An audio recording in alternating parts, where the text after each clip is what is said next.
Good evening. We'll call the meeting to order, please, with the Pledge of Allegiance. I pledge allegiance to the flag of the United States of America and to the republic for which it stands, one nation, under God, indivisible, with liberty and justice for all. Good evening, and thank you for coming. Roll call, Mr. Lundberg. Cullum. Yes. Odie. Saxer. Scott. Yes. Bell. All right, with that, I would entertain a motion to approve the agenda as presented, please. So moved. Second. There's been a first and a second. All of those in favor? Opposed? Motion passes. Thank you. No conflict of interest disclosure or waiver requests this evening, and I don't believe we have any community input. So that takes us to general business. Oral reports, a good news report from Brandon Valley Intermediate School. Okay, so I actually prepared something and wrote down notes, which typically I don't do. You have something in front of you that says don't turn over. I talked to the one person I thought would and they didn't. So that is all good. This might be a little bit of not necessarily a curveball, but something a little bit different. I guess it's more what's been on my heart than anything. So as I go through here, hopefully at the end, it kind of makes sense to you, but just a good reflection for me. So, no. If my IT department does the right thing, it should time out well. And I'm not talking about Chuck. Okay, so as I reflected on a good news report to present to you, my heart and mind couldn't pinpoint one class, one project, or one event. I kept reflecting on the entire body of work that goes on at BVIS. I had the pleasure of speaking with a group of high school students earlier in the year, and I gave them the challenge of investing in themselves as they start processing the next chapter in their lives. Through my random thoughts and reflections, sometimes at the oddest times of the day, waving at people, lunch duty, driving home with my kids, my mind kept coming back to investment.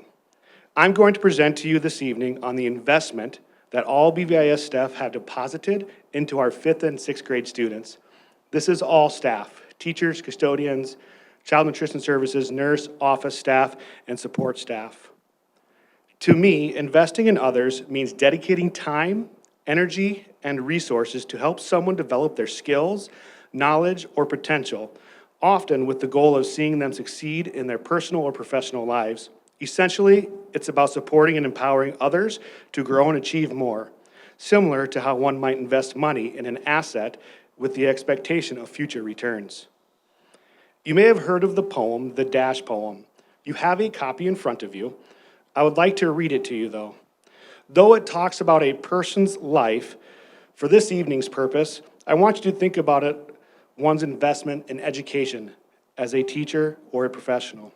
When you hear birth date, replace it with starting date at BV. If you hear life on earth, think about the career distance at BV. If you hear eulogy, think about their time and their career at BV. So you may flip over your piece of paper now. The Dash Poem by Linda Ellis. I read of a man who stood to speak at the funeral of a friend.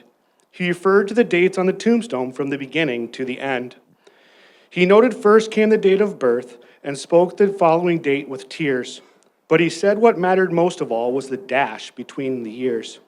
For the dash represents all the time that they spent life on earth, and now only those who loved them know how much that little line is worth. For it matters not how much we own, the cars, the house, the cash. What matters is how we live and love and how we spend our dash. So think about the long and hard. Think about this long and hard. And are there things you'd like to change? For you never know how much time is left that can still be rearranged.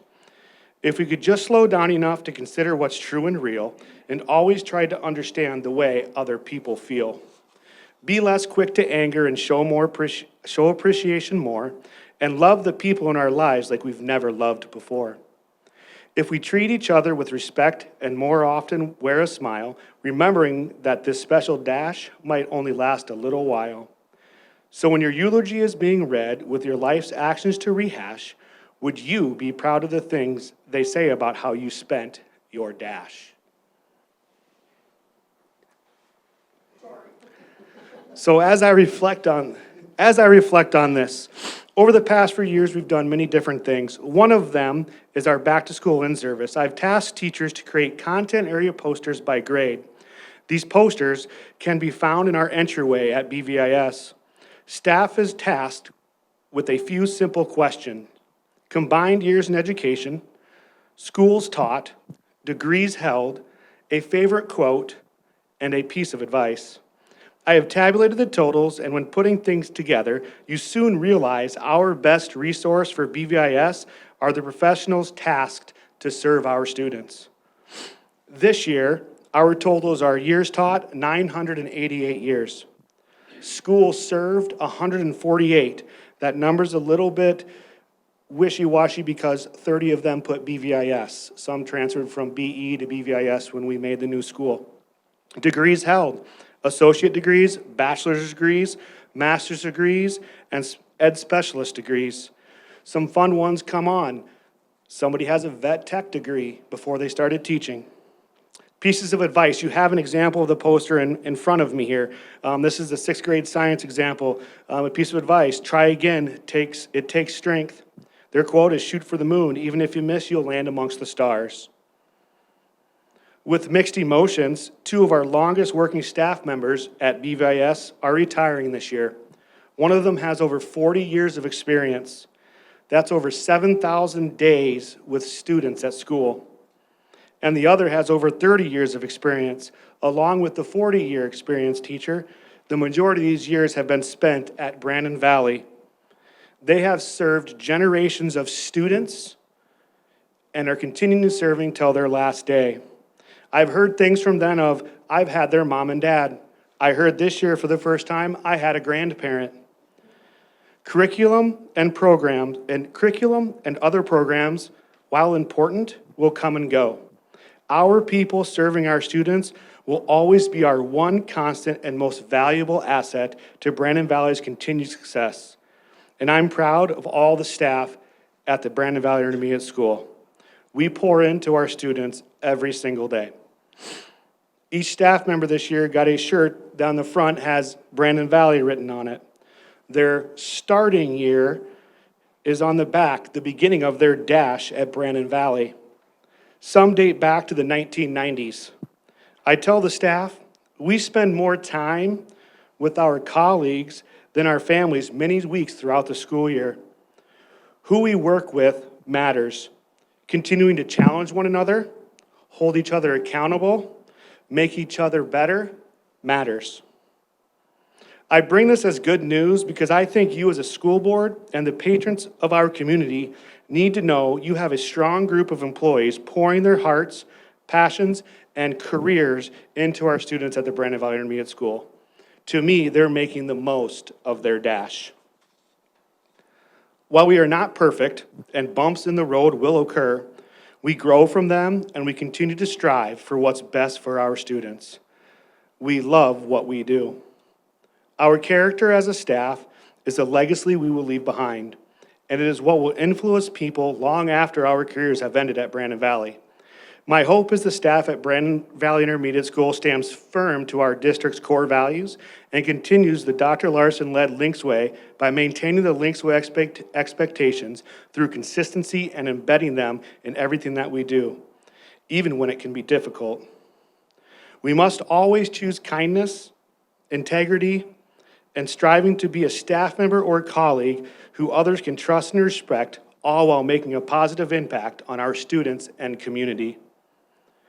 We will continue to strive for excellence in all things we do. We will attempt in all we can to lead with integrity.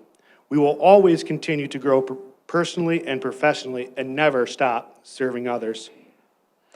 This year, we also had a focus on better together, like peanut butter and jelly, coffee and donuts, chocolate, marshmallows, and graham crackers. The list can go on and on and on.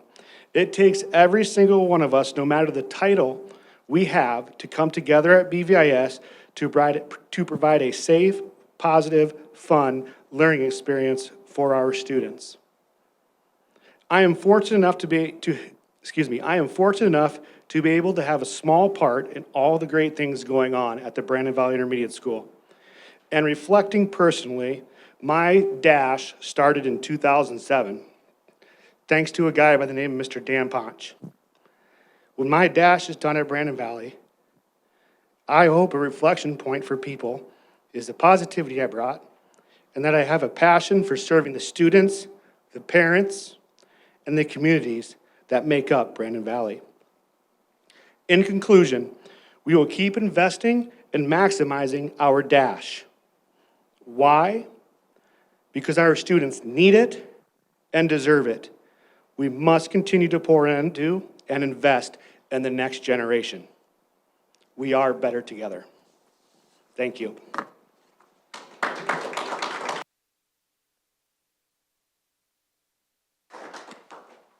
Questions?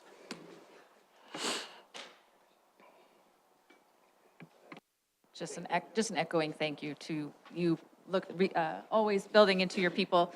You say you have a small thing to do there, but it's much more than a small thing with your leadership, and the culture that you create is very evident throughout the school and the staff and the kiddos that come out of there. It's not an easy age group, none of them are, but I just really appreciate your take on tonight and really recognizing everybody in your building, and I know that they value you.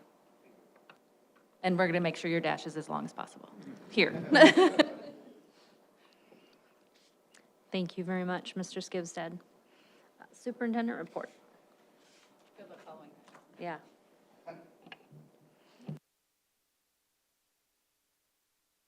Question.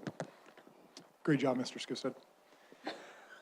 A couple items for the board here this evening, Berkman Valley Elementary School.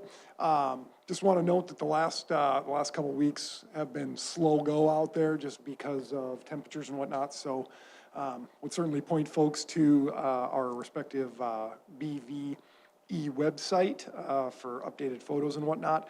The biggest item to note is that Sunshine Avenue and the construction of Sunshine Avenue, that bid will be opened on March 11th, and we'll look to bring that to the Board of Education at our second meeting in March.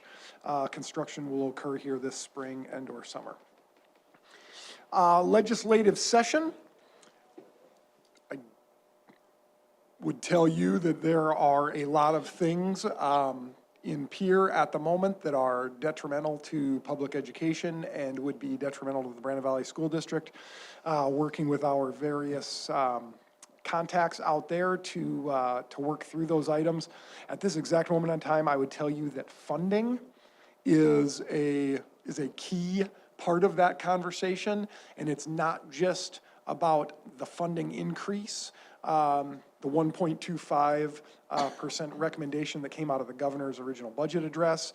But now we're in a situation where it's funding mechanisms associated with property tax relief and the negative impacts it would have on our respective school districts. So we are most certainly at the table and pushing back on those respective things, but it will be a challenge moving forward, and we need to continue that.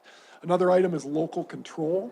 I think that that is also an aspect of some of the legislative. I don't know if I want to call them attacks, but legislative attacks on public education. It's as simple as not allowing a school to run a bond issue unless it's in the general election. And if you think about a place like us as the Brandon Valley School District, we would have to wait. It would hard to be able to pivot off of enrollment changes and those various things. So we certainly need to maintain a laser-like focus on the maintenance of local control in those respective ways. But the process continues. It will go very quickly here over the course of the next few weeks, and we will just stay dialed in and continue to push back. I'm hesitant to even report on this bill or that bill, as every single day it seems as though things change, and just because we report back that something had been defeated or whatnot, there are vehicle bills that, like for example, vouchers, that conversation continues to go on, and there are vehicle bills, so we have to continue to head those off as they arise. But just know that some significant challenges being worked through, and the key topics for our Board of Education specifically are, I would say, funding and local control. like I said, not only just a percentage increase to general fund, but also ensuring to protect those other respective sources and the mechanisms in which they're determined. Budget process, I would tell you that everything right now is shifted a little bit later or a little delayed in terms of our processes. And part of the reason for that is the legislative session and the unknowing of that. And then in addition to that, we have our Special Education Fund Committee that has been working through a number of issues, and that will play into budget planning processes, et cetera, for next year. So you should expect to see a presentation of the 5-year plan in March, and then later in March, we'll approve those new staffing positions. Next meeting, I would also anticipate that you see a preliminary capital outlay budget for your respective approval. We may not know exactly what implications there could be to capital outlay at that point in time, but it does give us the ability to prioritize those really big ticket items and make some decisions. So that'll be coming. In May, you'll get a preliminary budget presentation, and we'll look for the public budget hearing and potential action in July. Middle school classroom edition, just so you know, bids, the bids have been released and they're out there. We will open bids on March 20th. That'll give us a few days to review, and then I would anticipate bringing a bid for your approval on March 24th. A bit of good news in terms of impactful road construction projects. Veterans Parkway in Arrowhead, that's on schedule. However, the Highway 42 bridge closure, we received information that that is delayed to 2026. So would anticipate not having to make those minor adjustments for next year, but rather it'll just be rolled into the opening of Berkman Valley Elementary. So we'll take that information and run with it. At this point in time, I don't think there will be a boundary line adjustment necessary due to that respective situation. Negotiations timeline and wage recommendation. Again, we're in a situation where we're awaiting the conclusion of that legislative process. We have our pre-negotiations meeting with the administration and the BVEA set up. The Board of Education will receive information in executive session on March 24th for negotiations preparations. And then later that week, our Personnel Welfare Committee will be meeting with BVA to start that respective process. We have 3 dates for negotiations outlined in the event that they're necessary. In the event that we have successful negotiations on the 26th, you can expect to see us ratify that master contract on April 14th, along with the other respective wage and salary recommendations. Special Education Fund Committee, in the process of finalizing those recommendations.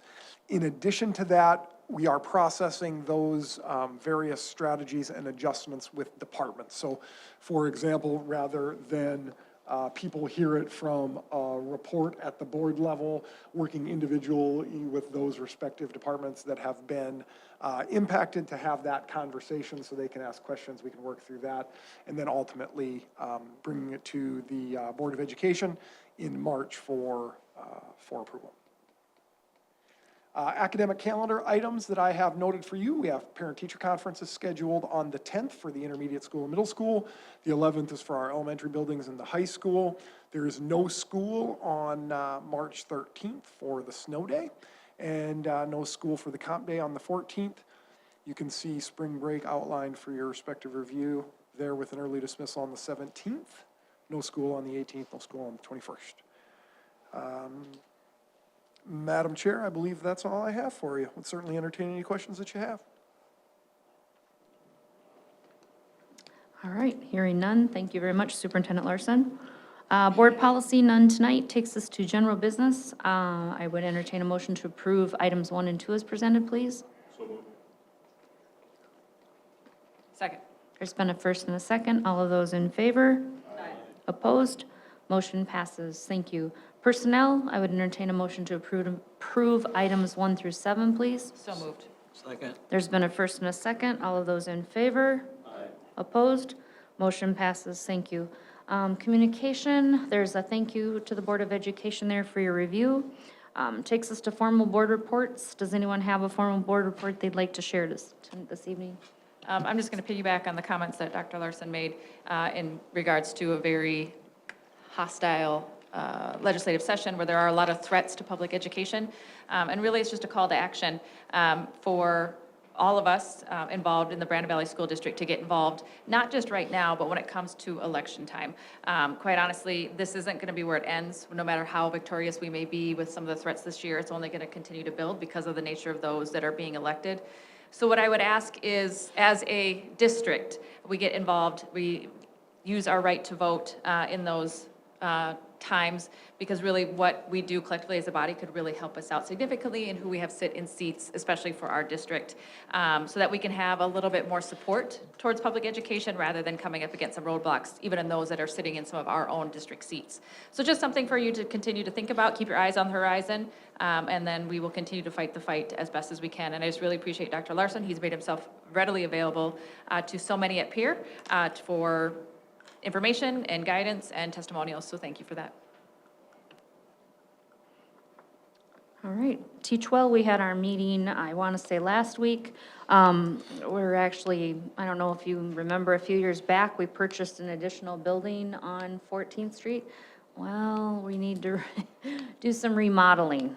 There's some space in the older building where we need to do some remodeling as far as more of a, instead of a multi-purpose room where the kids are having, a place to let out some energy in the wintertime and when they're stuck inside, and having the lunch in the same place. So there's some strategies that we've got going on as far as some remodeling things going on. So exciting things that are happening there. It just seems to keep growing and being needed. So, and McCrossen's is going very well too as far as educating the kiddos out there. So, anyone else? I just want to say great job to the art bands this morning for kindergarten screening. That went really well. All the kids there at 8 o'clock this morning. Thank you. All right, thank you. One travel report there for you to review if you choose. That takes us to our next item, executive session, which we need to go into per South Dakota Codified Law 1-25-2.3. There will be no action, but we need to go into executive session. So moved for executive session. All right, we will enter in executive session. Thank you.